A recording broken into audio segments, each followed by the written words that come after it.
On est sur le stand de TCL. TCL, vous connaissez, c'est la marque Alcatel One Touch. Et donc là, on a le One Touch Scribe HD. Donc voilà, c'est un des nouveaux téléphones de Alcatel One Touch qui a la particularité d'avoir un écran 5 pouces équipé d'un écran HD, donc 1280 par 720 pixels. Il existe en plusieurs versions. Il y a une version LTE, donc 4G, sans LTE. On a également une version avec une SIM et on a la version double SIM. Il est propulsé par un processeur MediaTek quad-core, comme vous pouvez le voir là, cadencé à 1,2 GHz. On trouve dessus Android Jelly Bean. Et là, comme vous pouvez le voir à l'écran, Alcatel met en avant la possibilité de pouvoir éditer des PDF directement sur l'écran pour y ajouter des notes ou signer par exemple des documents. Sur l'avant, on a une caméra 1,3 mégapixels capable de filmer en 720p, c'est idéal pour la visioconférence. On a 3 boutons tactiles assez classiques à Android, Ice Cream Sandwich et Jelly Bean. Donc là, on est sur une version Jelly Bean pour le coup. Sur le côté, on a un réglage du volume avec un accès à la micro SD. Donc le téléphone possède un slot micro SD, ce qui est assez intéressant pour un téléphone de cette taille-là. On a un accès donc à la carte SIM. Pour le coup, je crois que c'est un modèle double SIM. Et on a le micro USB, double SIM, je vais vous montrer pourquoi. Parce que juste en haut, là, dans la barre Android, on retrouve les deux accès réseau. Là, pour le coup, il n'y a pas de carte SIM dans le téléphone. Le dos, donc, tout en plastique, brillant, donc qui prend pas mal les traces. Je crois que j'ai vu, là c'est la version blanche, je crois avoir vu une version... Ah voilà, à notre gauche on voit toutes les couleurs disponibles. Donc on a du noir, du rouge et du jaune. Le jaune fait penser un petit peu, le rouge et le jaune font penser un peu au produit Nokia, avec des couleurs assez vives. Et on a le traditionnel noir.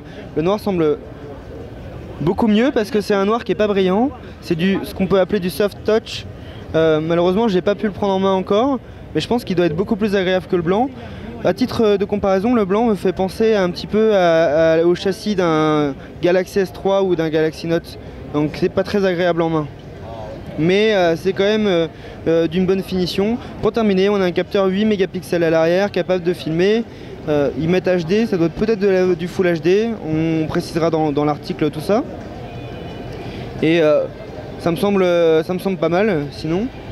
Je vais vous montrer l'interface, très classique. Une interface Jelly Bean avec une modification des icônes. Donc là vous la connaissez tous. On a l'impression que c'est un petit peu poussif. Vous allez vous en rendre compte. Vous voyez, c'est un petit peu poussif. Alors, on ne sait pas si c'est dû au fait que la version n'est pas une version définitive ou si s'il y a un problème d'optimisation. Et pour le reste, les applications sont assez classiques. Vous voyez, ils ont personnalisé l'icône, mais l'application galerie est l'application par défaut d'Android. On retrouve également voilà, toutes les applications traditionnelles. Une des petites différences que j'ai pu voir, voilà, c'est dans les paramètres. Dans les paramètres, on a accès à quelques petites options supplémentaires.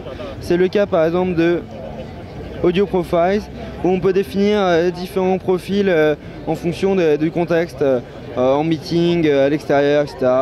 Et donc là, on l'active ou pas les paramètres.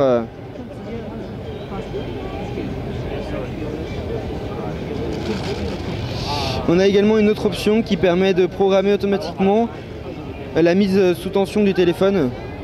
Donc là, je peux lui dire automatiquement de s'allumer à 7 h du matin. C'est intéressant ça comme option et finalement c'est assez utile. Surtout quand on a l'habitude d'éteindre son téléphone la nuit. Bon voilà, c'était le...